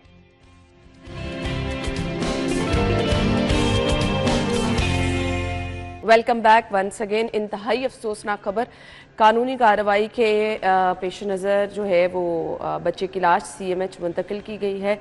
10 साला बच्चा खुले मैन होल में गिरने से जाँ बहक हो गया। इस तरह के वाक़यात से इतना दिल परेशान होता है, यकीन माने, बट हमेशा ये बहुत बड़ा मसला रहा है। इसका कोई प्रॉपर हल नहीं निकाला जाता। जब कोई वाक़या हो जाता है उसके बाद होश आती है, उसके बाद थोड़ी सी इंतज़ामिया को जगाया जाता है कि ये जी इस पर नज़र सानी करेंगे। बहुत जो है वो संगीन मसला है। ये जितना बड़े ऑपरेशन आप तजावुज़ात के ख़िलाफ़ कर रहे हैं, मेरे ख्याल से इन ऑपरेशंस में ना इस चीज़ को भी आप ज़रूर सामने रखें। आमिर भाई, देखिए पहली बात तो ये कि वाकई अफसोसनाक खबर है, लेकिन 10 साल का बच्चा ज़रा सा शऊर रखता है, वो बिल्कुल 3-4 साल का बच्चा है जा रहा और ना पता चला। मैं यही तो हैरान हूँ। ये नहीं हो सकता कि खुला और काफ़ी बड़ा मेन होल है, जिस तरह से खबर के अंदर भी शामिल है, और गहरा भी बहुत है, और उसके अंदर से कोई बाहर आ नहीं सकता क्योंकि वो दलदल बन जाती है उसके अंदर, अल्लाह ताला, और उसकी मौत हो जाती है। ये एक तो बड़ा अफसोसनाक, और दूसरा ये DC साहब फिर कहाँ पे दौरे करते हैं, वो जो मुख्तलिफ ACs के साथ हमें नज़र आते हैं इनके काली लगा के, कहाँ का दौरा कर रहे हैं। अगर आपके खुले मेन होल, ये लाहौर शहर की बात हो रही है, ये कोई मज़ाफ़ात की बात तो हो नहीं रही है। उस लाहौर शहर के अंदर इसका मतलब है कि बहुत सारे खुले मेन होल हैं। तो खुदारा अगर आप सेवरेज का इतना काम पूरे शहर को आपने खोद रखा है, उससे भी ज़रा तवज्जो एक तरफ करें। बहुत बड़ा मसला बनने वाला है। सबसे पहले तो आप ये मेन होल जो हैं इनको बंद करें, और अगर आपने 15 जून तक ये मामला सारे मुकम्मल ना किए तो और मसला बन जाएगा। मानसून प्री मानसून शुरू हो जाता है। ये मैं हैरान हूँ कि आप लोग किस तरह का काम हमारे कर रहे हैं। क्या आपका काम नहीं था कि ये मेन हॉल खुला ही ना होता? जिस माँ का ये बच्चा गया है, मैं तो उससे अफसोस ही कर सकता हूँ और माफ़ी मांग सकता हूँ कि वो पाकिस्तान में है जहाँ पे लोग मेन हॉल के ढक्कन भी चुरा के ले जाते हैं। अंदाज़ा करें हम शायद से। देखिए बिल्कुल उस ख़ानदान के साथ हमें हमदर्दी करनी चाहिए, लेकिन अगर उसके पस पर्दा देखें, जिस तरह आई साहब कह रहे थे कि कानून साजी होनी चाहिए, ये हमने कितने इंसिडेंट रिपोर्ट किए, लाहौर शहर में इस तरह के कितने वाकयात हो चुके, आज तक कुछ हुआ है इस पे। लेकिन ये जो ढक्कन चुराने वाला मामला है, इसका कुछ अल्टरनेट निकालना चाहिए। अल्टरनेट क्या निकाले? उसको बांध के रखें, उसको वेल्ड करके रखें, किस तरह रखें? अगर बांध के भी रखें उसको वेल्ड, या तो ट्रांसफार्मर उतार लिए जाते हैं। अच्छा, ये पूरा लोहे का नहीं होएगा? हाँ, ये लोहे और कंक्रीट का बना हुआ है। कंक्रीट का वो लोहे का फ्रेम बिकता है, वो बस निकाल लेते हैं। और वो एक तबका है जो इसको बेचता है उठा के रात के औकात में। वो ये आम शहरी के तो वो जरूरत भी नहीं है उसको, उसने इसको क्या करना है। बिल्कुल ऐसे ही है। तो मेरे ख्याल में इस पे कानून साजी हो, इदारों को मुतहरिक किया जाए, उनको झंझोड़ा जाए, तो फिर तो हो सकता है। अदरवाइज जब तक ज़मीर को नहीं झंझोड़ा जाएगा तो इस तरह के वाकयात थोड़ी ये सी होते इंतजामिया हैं। को मुतहरिक होना है। हमारे ज्यादा स्ट्रीट होना लाइट्स है। का बहुत से प्रसा मसला ज़्यादा है, होना है भाई, स्ट्रीट लाइट्स है ही आपके नहीं। सीवरेज के मसाइल, आपके इस तरह ओपन ये चीज़ें, ये सारे नुकसानदेह होते हैं। हम लोग ये किस इलाके की बात कर रहे हैं, कोई मज़ाफ़ात या रूरल एरिया की तो बात ही नहीं कर रहे, हम तो शहर के पोश इलाके की बात कर रहे हैं, वहाँ पे इस तरह का डेवलपमेंट मामला पैकेज है। के तहत ना आपकी स्ट्रीट लाइट्स भी लगनी थी, आपके ये गलियों के तो आप बल्दियाती इंतखाबात कराएं और बल्दियाती नुमाइंदों को इख्तियार दें। ये तो मैं कहता हूँ, आपकी स्ट्रीट लाइट्स, गटर, लोग आपने जाके कौंसलर में साहब बता देते हैं मुसव्विदा तैयार है, नहीं, मुसव्विदा जो मुसव्विदा तैयार है वो तो मौत है, वो शायद पढ़ना मुश्किल वो हो। तो आप सारे इख्तियार डीसी को दे के कौंसलर को कह रहे हैं सिर्फ कार्ड, विजिटिंग कार्ड देंगे कि तू कौंसलर लगा हुआ है। अच्छा, वो बेचारा अपनी गली मोहल्ले में एक ईंट की मुरम्मत नहीं करा पाएगा, एक बल्ब स्ट्रीट लाइट का नहीं लगवा पाएगा, एक गटर का ढक्कन तो बड़ी दूर यानी आप वो वाला बल्दियाती निजाम कह रहे हैं, वो बल्दियाती निजाम जिसमें इख्तियारात मेयर के पास हुए, डिप्टी मेयर के पास हुए, फिर आगे काउंसलर्स के पास, फिर लेबर काउंसलर, चले जी, अल्लाह करे यहाँ हालात बेहतर हो सके। बहुत बहुत शुक्रिया आप लोगों के वक्त के लिए। ब्रेक और हेडलाइंस के बाद ज्वाइन करेंगे, स्टे विद अस।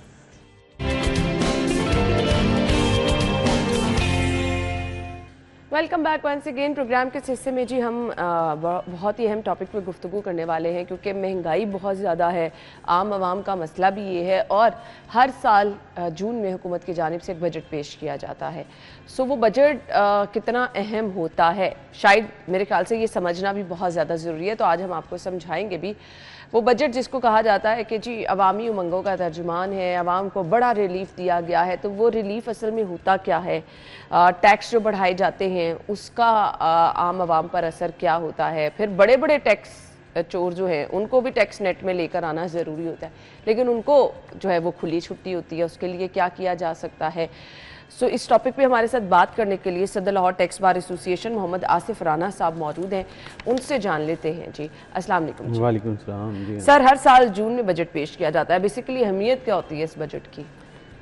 मैम देखिए, बजट जो है, कोई भी कंट्री अपना बजट पेश करता है तो उसमें जितने भी एक्सपेंडिचर होते हैं उन्होंने उनको कंसोलिडेट करना होता है। कंसोलिडेशन के बाद वो देखते हैं कि हमारी इतने एक्सपेंडिचर हैं, वो बताते हैं कि इतने एक्सपेंस करने हैं। उसके बाद उन्होंने रेवेन्यू कलेक्शन देखनी होती है कि रेवेन्यू कलेक्शन कहाँ से होती है। रेवेन्यू कलेक्शन के दो मेजर सोर्सेज हैं, एक टैक्स है और एक नॉन टैक्स है।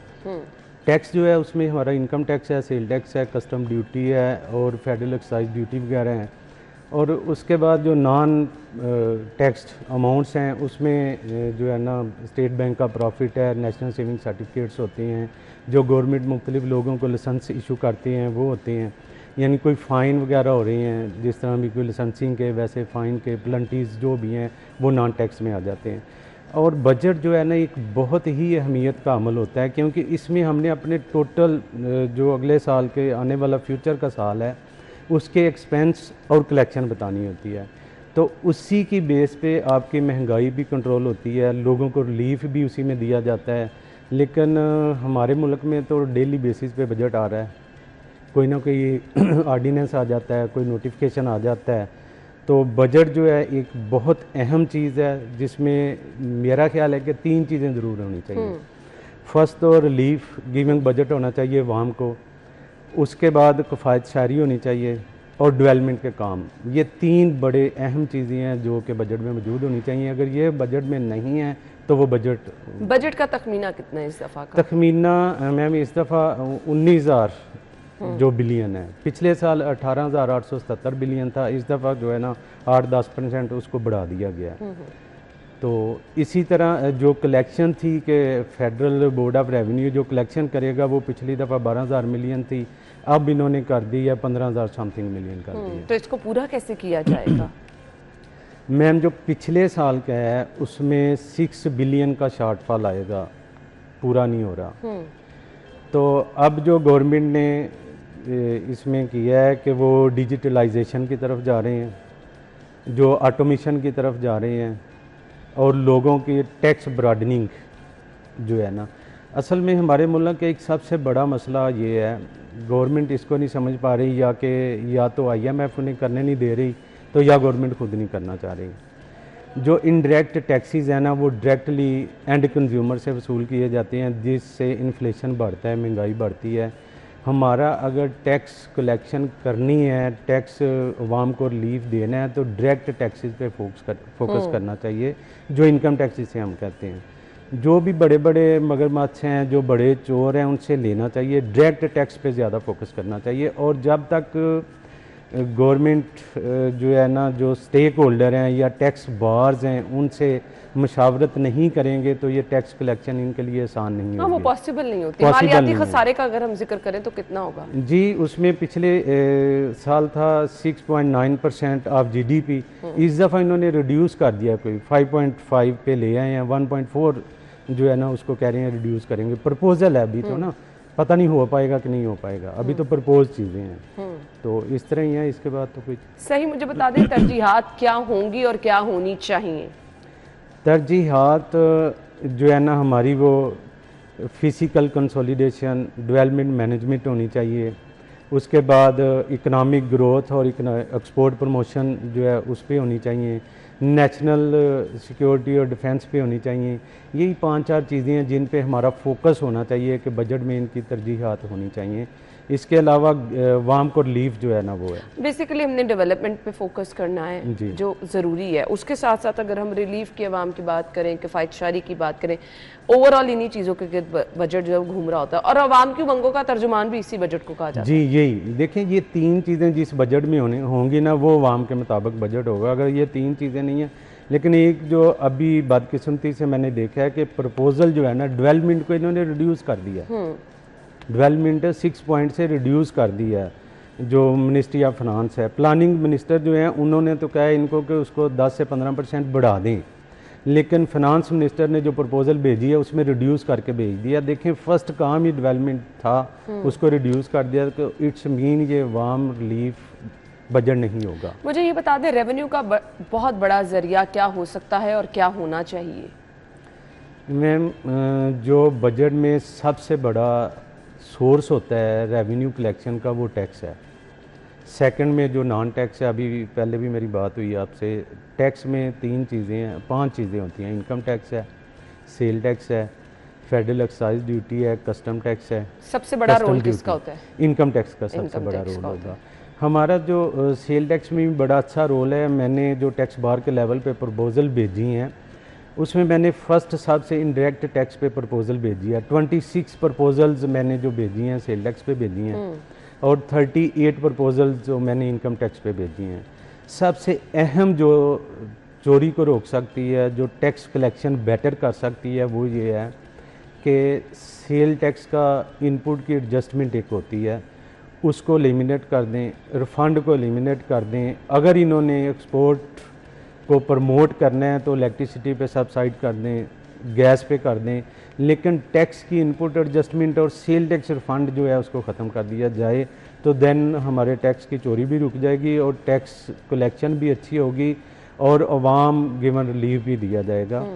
अगर ये चीज़ नहीं करते तो हमें IMF के पास जाना पड़ेगा बार बार, और IMF को जो हम इंटरेस्ट सिर्फ पे करते हैं। सर, इशू यहाँ पे ये ना कि अब हमारी तनख्वाहें बाद में आती हैं, पहले टैक्स कट जाता है, लेकिन जो बड़े बिजनेसमैन हैं, जो जिनका असल में राइट है कि उन्होंने टैक्स नेट में उनको लेके आना है, उनको हम लेके नहीं। आप सबसे बड़ा फेलियर तो यही आ जाता है। जी बिल्कुल, ब्रॉडनिंग ऑफ टैक्स है सबसे बड़ा। लेकिन इस दफ़ा जो हुकूमत इस तरफ फोकस कर रही है, IMF ने उनको बाउंड किया है, और सबसे बड़ी अभी तरजीहात जो टॉप प्रायोरिटी पे है वो यही है कि टैक्स ब्रॉडनिंग है, कि एवरी शॉपकीपर जो है उससे टैक्स लिया जाए, उसके एरिया के मुताबिक या तो फिक्स कर दें, या उसका जो है ना सेल क्वांटम उसके मुताबिक उससे कर लें। और इनको चाहिए कि फिक्स टैक्स में आ जाएं, जैसे दुबई में है। वैट भी उसे कहती हैं कि 5% टैक्स है, जो भी बंदा सेल करे अपना उस पर 5% जमा कर दे और उसकी एडजस्टमेंट ना हो। मुझे ये बता दें, ये टैक्स पे करने में नुकसान क्या है? मतलब कारोबारी हजरात अगर इससे भागते हैं, अगर एक आम बंदा अपने आप को फाइलर नहीं करना चाहता और इस चीज़ से दूर क्या कोई नुकसान भी इसमें है? मैम देखें कि सबसे पहले ये देखा जाता है कि हमने टैक्स अगर लगाना है तो उसका रिवर्सल अवाम को क्या देना है। बिल्कुल, बेसिक चीज़ें क्या हैं, टैक्स पे लगाया क्यों जाता है? अवाम की वेलफेयर के लिए, अपनी कंट्री की डेवलपमेंट के लिए। जब हम अवाम को टैक्स तो लगा देते हैं लेकिन उसका रिवर्सल नहीं है, ना तो हम हेल्थ में दे रहे हैं, ना एजुकेशन में दे रहे हैं, ना ही कोई बेनिफिट दे रहे हैं। और जितनी भी अमेंडमेंट्स आ रही हैं हार्श अमेंडमेंट्स हैं, उसमें जो इनका तरीकाकार है वो जो मौजूदा टैक्स पेयर हैं उन्हीं को निचोड़ रहे हैं, ब्रॉडनिंग ऑफ टैक्स पे नहीं जा रहे। जो टैक्स पेयर फंसे हुए हैं उनकी कलेक्शन इतनी ज़्यादा होती है, उनको फ़ाइन और पेनल्टी इतनी ज़्यादा होती है, इसलिए जो न्यू टैक्स पेयर है ना वो टैक्स नेट में नहीं आना चाह रहे। ये अपनी जो पॉलिसीज़ हैं या सिस्टम है उसको सिंपलीफाई कर दें, सिंगल डिजिट पे टैक्स लें और टैक्स पेयर खुद ब खुद ही अच्छा, अब आपने टैक्स तो नेटवर्क में सिंगल आना डिजिट का शुरू। कह दिया, लेकिन मुझे तो लगता है आगे मजीद टैक्स लगने जा रहे हैं। बिल्कुल ये वही कर रहे हैं। इवन कि मुझे जो मेरी अपने सोर्स की खबर है वो ये है कि IMF कह रहा है कि जो पेंशन पे टैक्स है ना वो भी लगा दें। यानी सिर्फ उसका फोकस है कि जो सैलरी वाले लोग हैं उनसे टैक्स ज़्यादा कलेक्ट किया जाए। गवर्नमेंट ने प्रपोजल भेजी है कि टैक्स रिलीफ दिया जाए सैलरी वालों को, 2.5% का जो है ना भेजा है। मेरा ख्याल है कि मे बी वो एक्सेप्ट हो ही जाएगा। और जो बेसिक स्लैब था, जो एग्जम्पशन थी, पहले 6 लाख थी और अब उसको उन्होंने 10 लाख तक प्रपोज़ किया है और मेरा ख्याल है कि एक्सेप्ट हो जाएगी। लेकिन उससे सिर्फ फ़ायदा ये होगा कि जो छोटे कम सैलरी वाले लोग हैं उनको फ़ायदा हो जाएगा, वो टैक्स नेट से थोड़ा बाहर चले जाएंगे, और जो बड़े हैं उनको तो टैक्स लगना चाहिए। सही। FBR का टारगेट पिछले साल क्या था और इस साल क्या है? FBR का पिछले साल टारगेट 12,000 बिलियन था, इस दफ़ा 15,000 बिलियन है, 3,000 बिलियन उन्होंने बढ़ा दिया। और वो इन्होंने अभी रिसेंटली पीछे वो टारगेट अचीव करना भी तो चैलेंजिंग है। जी, वो चैलेंजिंग है। पिछला शॉर्टफॉल जो अभी तक सामने आ रहा है वो 600 बिलियन का शॉर्टफॉल है। तो जब तक सिस्टम को सिंप्लीफाई नहीं ना करेंगे तो टैक्स शॉर्टफॉल रहेगा। टैक्स शॉर्टफॉल रोकना है, टैक्स को सिंप्लीफाई करें, लोगों नहीं, को मसला तो ये ना benefit दें। सर, लोग टैक्स नेट में आ ही नहीं रहे, जिनका मैं जिक्र कर रही हूँ कि असल में जो जिनको टैक्स अदा करना चाहिए, जिनसे फर्क भी पड़ेगा, उनको टैक्स नेट में लाने के लिए क्या करना है? मतलब उनको, वो तो ऐसे आराम से खुले फिर रहे हैं ना। मैं इन्होंने अब जो है ना SRO एक आया है 709, जिसमें इन्होंने कह दिया है कि 1 जून से कॉरपोरेट सेक्टर्स जो हैं वो ऑटोमेशन पे जाएंगे, डिजिटल इनवॉइसिंग करेंगे और उनकी प्रेमिसेस पे जो है ना कैमरे लगेंगे जो उनको वॉच आउट करेंगे कि यहाँ पे कौन लोग आ रहे हैं, किन को इनवॉइसेस कर रहे हैं, ये नहीं कर रहे। और 1 जुलाई से नॉन कॉरपोरेट सेक्टर पे भी चले जाएंगे, यानी एवरी शॉपकीपर जो सेल टैक्स में रजिस्टर्ड है उस पे ये ऑटोमेशन में लेके जा रहे हैं और कैमरे लगाएंगे, उनको वॉच आउट करेंगे।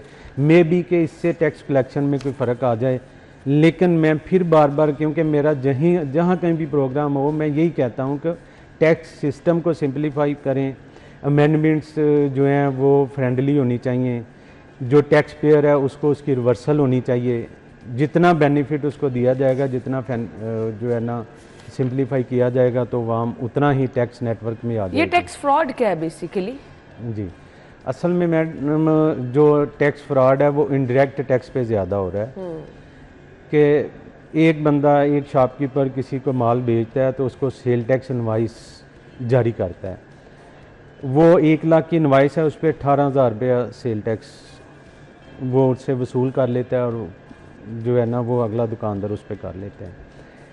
इस टैक्स फ्रॉड में इनपुट की एडजस्टमेंट जो है वो मुख्तलिफ डिपार्टमेंट की इंक्लूडिंग लोग हैं, उन्होंने फ्रॉडेंटली यूनिट्स रजिस्टर्ड करवाए हुए हैं, वो invoices fake flying invoices issue होती हैं। इसी को रोकने के लिए सिंगल डिजिट पे चले जाएं। सिंगल डिजिट में जो सेल टैक्स है उसमें इनपुट की एडजस्टमेंट ख़त्म कर दें तो टैक्स फ्रॉड रुकेगा। टैक्स फ्रॉड इनडायरेक्ट टैक्स में ज़्यादा है, डायरेक्ट टैक्स में नहीं है, बहुत कम है, उसको ये लुक आफ्टर कर सकते हैं, उसको फाइंड आउट कर लेते हैं। लेकिन जो इनडायरेक्ट टैक्स है, सेल टैक्स, उसको फाइंड आउट करना बहुत मुश्किल है। इन्होंने बहुत सारी FIRs की हैं, लेकिन उसमें लीगल लकूनाज होते हैं जो कि कोर्ट से उसकी फेवर में हो जाते हैं टैक्स पेयर की, तो इस वजह से टैक्स कलेक्शन नहीं हो पाती। सही। मैसेज क्या होगा देखने वालों के? देखें जी, ये हमारा मुल्क है, हमने चलाना है, तो हमें चाहिए कि अपना ईमानदारी से जो हमारा टैक्स हमने पे करना है वो हमें पूरा पे करना चाहिए, और जो हमने पे नहीं करना उसके लिए हमें लड़ना चाहिए। और टैक्स पे करना बेसिक चीज़ है, टैक्स पे करेंगे तो वो हमारा मुल्क चलेगा। हमारी डेवलपमेंट होगी। इस चीज को समझना है और इस कैंपेन को आपको बार बार चलाना है ताकि लोगों को समझाया जाए, बताया जाए, टेक्स्ट नेट में लेके जाया जाए। ये वक्त की अहम जरूरत है। आपके वक्त का बहुत बहुत शुक्रिया। Thank you so much. हम वापस आएंगे एक ब्रेक के बाद।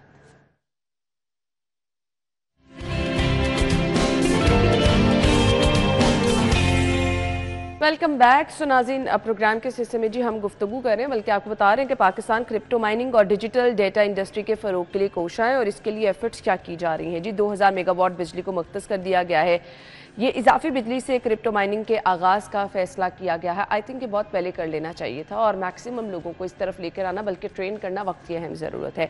टेक्नोलॉजिस्ट अहमद मंजूर साहब ने हमें ज्वाइन किया है, उनको अपने प्रोग्राम में वेलकम करेंगे। अस्सलाम वालेकुम ma'am. Thank you so much. ज़रा हमें आसान अल्फाज में समझा दें ये फ़ैसला कैसा है और कितना ज़रूरी था। क्या हम इसमें ताख़ीर से आए हैं?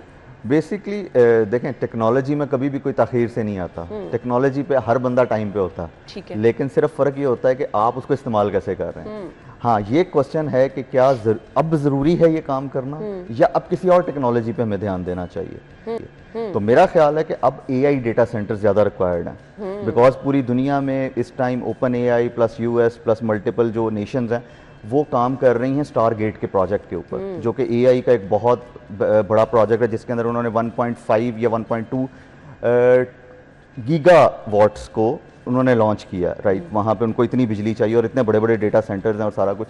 तो क्या 2000 मेगावाट से हम वो चीज़ अचीव करेंगे या सिर्फ माइनिंग करेंगे? क्योंकि माइनिंग, जिन लोगों के माइनिंग की चीज़ें भी हैं वो उनको बंद करके AI की तरफ अब आ रहे हैं, बिकॉज आप एक वो बात कर रहे हैं जो 2009 में स्टार्ट हुई थी। सो मेरा पर्सनल ख्याल ऐसा है कि अब शायद वो फ़ायदा नहीं उससे उठाया जा सकता ड्यू टू पॉलिसीज़ या और भी बहुत सारी चीज़ें हैं, लेकिन ड्यू टू इसके कि ठीक है 2000 ओनली फॉर दिस शायद वो फ़ायदा ना दे सके। और दूसरी बात ये है कि जब आपने 2000 मेगावाट की बात की है ना, तो चक्कर ये है कि क्या सिर्फ तो आपको बिजली ही चाहिए? नहीं, उसके लिए आपको 4 एकड़ जगह भी चाहिए, उसके ऊपर 1100 जो है रैक्स का डेटा सेंटर भी चाहिए जिसमें ये सारा कुछ होना है। अच्छा, उससे जो कार्बन जनरेट होगा उसके साथ क्या करेंगे, कि यहाँ पे लगाएंगे? तो are we ready for all that thing actually? ये जो डिजिटल माइनिंग है इसका मुस्तकबिल आप क्या देख रहे हैं? हमें अपने आप को प्रिपेयर कैसे करना है इसका? देखें, डिजिटल माइनिंग जो होती है ना, सबसे पहले तो ये समझ लें माइनिंग चीज़ क्या है। वो हमारे यहाँ लोगों को लगता है कि पता नहीं, कोई बहुत हवा चीज़ है। माइनिंग को थोड़ी देर के लिए कन्वर्ट कर दें वेरीफायर के अंदर। ठीक है। एक कंप्यूटर होता जिसकी पावर इतनी ज़्यादा होती है कि जब उसने किसी इंफॉर्मेशन को वेरीफाई करना होता ना, तो वो उसके लिए टास्क पूरा करता है। जैसे इसकी एक मिसाल ऐसे ले लें कि जैसे एक बंदे ने यहाँ पे हायर होना, तो उसके लिए कुछ स्टेप्स हैं जो उसने फॉलो करने हैं। तो वो जो लोग बैठे हैं वो उससे ज़्यादा कॉम्पिटेंट होंगे तो वो बंदा यहाँ पे आ सकता है ना। राइट, तो इसी तरह वो मशीन इतनी कॉम्पिटेंट होगी, इतनी स्पीडी होगी कि वो उस इक्वेशन को सॉल्व कर सके जो उसके सामने आई गई है, तो वो आ सकती है। इस टाइम सबसे ज़्यादा जो चंक है माइनिंग का वो चाइना के पास है असल में। चाइना में इलीगल है लेकिन चाइना के पास है, मौजूद है। तो क्या हम उसको बीट कर सकते हैं? क्या हम US को बीट कर सकते हैं? क्वेश्चन तो यहाँ पे एक्चुअली जो एक्सपर्ट्स हैं पूरी दुनिया के अंदर वो क्वेश्चन ये उठा रहे हैं कि आपने 2000 मेगावाट, ओके दैट्स फाइन, लेकिन क्या उससे वो बेनिफिट उठाया जा सकता है? बिल्कुल सही। यानी अगर आपने देखें एक ऑपरेशनल कॉस्ट में 24/7 एक इक्विपमेंट चलना ही चलना है। ठीक है, माइनिंग के अंदर वेरीफायर के अंदर देखें वो कभी बंद नहीं होगा, वो 24/7 चल रहा है।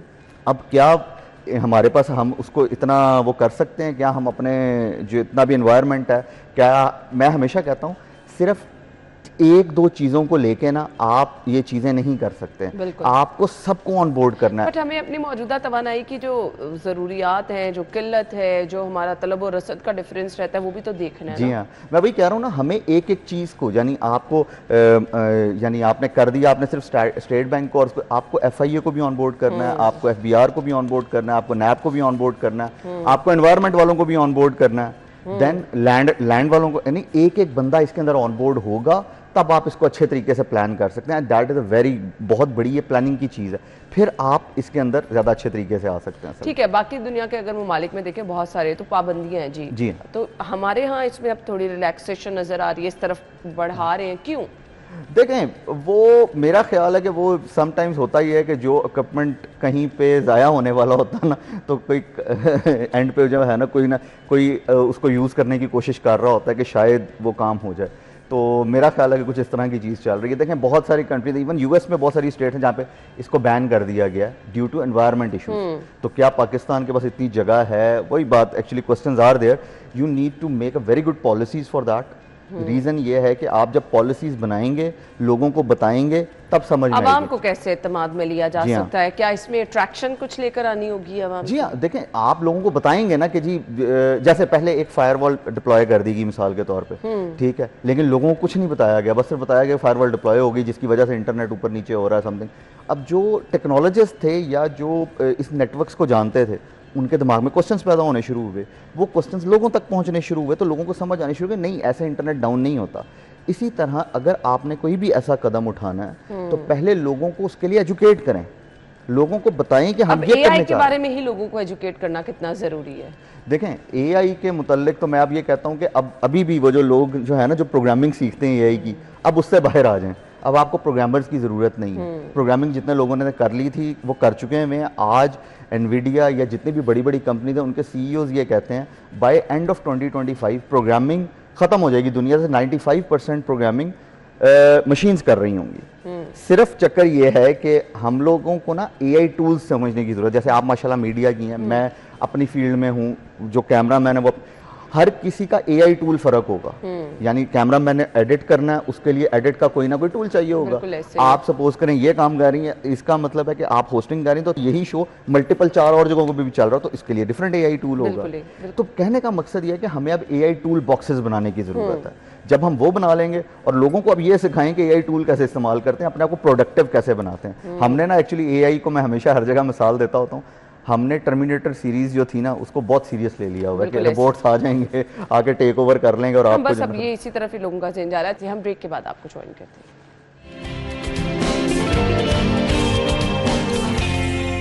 Welcome back once again. हमारे पास टाइम कम है, मैं बहुत सारी बातें पूछना चाह रही थी, बट मुझे अब सिर्फ ये बता दें, नौजवान जो इस फील्ड में आना चाह रहे हैं क्या करना है?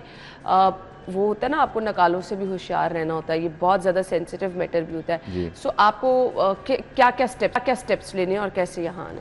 सबसे पहला स्टेप मैं हर किसी को ये कहता हूँ कि रिसर्च करें चीज़ों के ऊपर। हमारे यहाँ लोगों को रिसर्च करनी नहीं आती। अगर आपने किसी भी काम में एंटर होना है ना, तो सबसे पहले रिसर्च कर लें, ठीक है, कि जी ये काम किस तरह का है, इसके स्टेप्स क्या हैं, देन फॉलो दैट। हम दूसरों का एक्सपीरियंस भी देखते हैं। हम दूसरों का एक्सपीरियंस देखें, मैं अगर अपना एक्सपीरियंस शेयर करूंगा ना, वो आज से 25 साल पहले का एक्सपीरियंस है, ठीक है, उसके डायनामिक्स फर्क थे, बट मैं आपको कामयाब देखूंगी तो मैं उसी पे स्टार्ट हो जाऊंगी। एग्जैक्टली, तो हर बंदे की स्टोरी फर्क है। मज़ाहतन मैं एक बात करता हूँ, तो मैं आजकल पेपर्स चल रहे हैं ए लेवल्स ओ लेवल्स के, तो मैं जाता हूँ ना वहाँ पे, तो मैं उनको कह रहा होता हूँ फेल हो जाओगे, तो वो सब फौरन मेरे से क्वेश्चन करते हैं सर फेल। मैंने कहा हाँ, बताने के लिए कुछ तो होना चाहिए आपकी स्टोरी के अंदर ना, राइट? तो हमेशा आपको स्टेप्स को देखना है। तो रिसर्च फर्स्ट, देन इम्प्लीमेंटेशन की तरफ आए, देन डेवलपमेंट की तरफ आए। यानी आपको अभी यानी यहाँ पे 3 स्टेप्स हैं आपके सामने। फर्स्ट इज IoT, एक IoT की पूरी स्मार्ट वॉचेज और ये सब चीज़ें चल रही हैं। Then second is blockchain.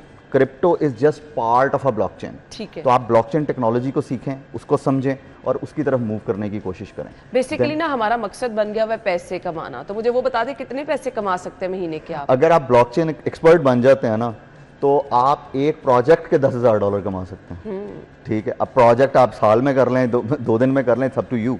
लेकिन द पॉइंट इज कि अब उसके बाद अगली टेक्नोलॉजी AI, इन तीनों टेक्नोलॉजीज को जोड़ के अगर आप कोई काम करते हैं तो यू मेक मोर मनी। अभी कल परसों ही गालबन एक जगह पे बात हो रही थी कि उसकी जो 6 महीने की कॉस्ट है प्रोजेक्ट की, दैट इज अराउंड $500,000। तो अब आप खुद इमेजिन करें कि वो पर मंथ कितना बनता है। अब अगर तो सिर्फ आप एक ही चीज़ के पीछे पड़े रहेंगे, जो कि एक एप्लीकेशन है, जैसे ई-कॉमर्स वाले लोग क्या करते हैं, वो किसी एक टूल को सीख लेते हैं, सही। जैसे ही वो टूल बंद होता है तो वो कहते हैं हमें तो समझ ही कुछ नहीं आई। तो आप ई-कॉमर्स को सीख लें, तो फिर टूल जितने मर्जी चेंज होते रहे। बिल्कुल ऐसे। तो इसलिए there are no shortcuts in life, so be with it. बिल्कुल। मैसेज क्या होगा देखने वालों के लिए? मेरा मैसेज सिंपल है कि जी शॉर्टकट्स नहीं है, there is no easy money in life. अगर कहीं से इजी मनी आ रहा तो समझ जाएंगे क्या। जैसे अभी हम ऑफ शो बात कर रहे थे कि कल मैं एक ये क्रिप्टो स्कैमिंग के ऊपर एक डॉक्यूमेंट्री देख रहा था, उसमें उस 26 साल के लड़के ने $1.3 ट्रिलियन कमाए हैं, बट फ्रॉड से, ठीक है। If you want to be that तो आप कर सकते हैं, मसला नहीं है, उसका बिजनेस प्लान है पूरे का पूरा। लेकिन क्या हम वो कर सकते हैं? नहीं, हम वो काम नहीं कर सकते। बिल्कुल ऐसे ही है, ठीक है। तो इसलिए there are no shortcuts, be productive in your life to make more money. बिल्कुल, और इसके लिए आपको ये नहीं कि एक आधे दिन में हो जाता है या कुछ दिनों में हो जाता है, आपको बहुत ज़्यादा मेहनत करनी पड़ती है क्योंकि ये बहुत बड़ी फील्ड है। आप जैसे जैसे काम करते जाएंगे आगे आगे आपके रास्ते खुलते जाएंगे। बहुत बहुत शुक्रिया आपके वक्त के लिए, थैंक यू सो मच। हम ब्रेक के बाद आते हैं।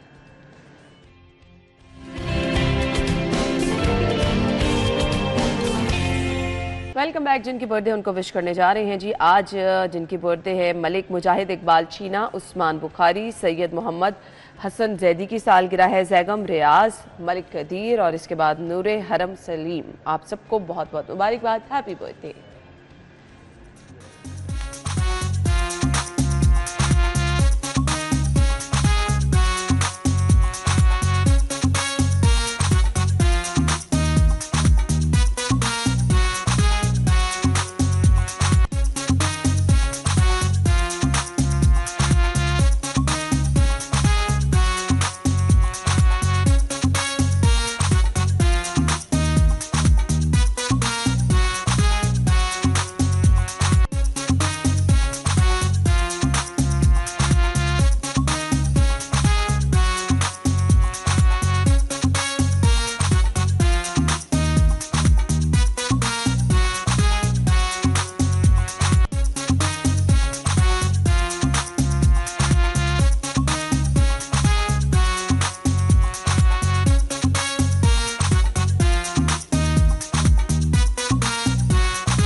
Happy birthday once again. जिनकी कल सालगिरह है वो हमें पिक्चर्स भिजवा दें। स्क्रीन पर नंबर है जी, आपने इस नंबर पर अपनी पिक्चर अपने नाम के साथ भेजनी है और आप प्रोग्राम में शामिल हो सकते हैं। आपकी बर्थडे को भी ऐसे ही स्पेशल बनाया जाएगा।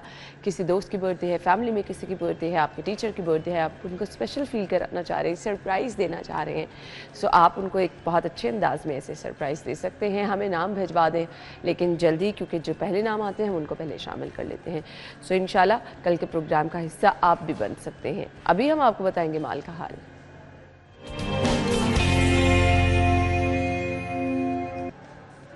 सो अपडेटेड करेंसी रेट है वो आपके साथ शेयर करेंगे।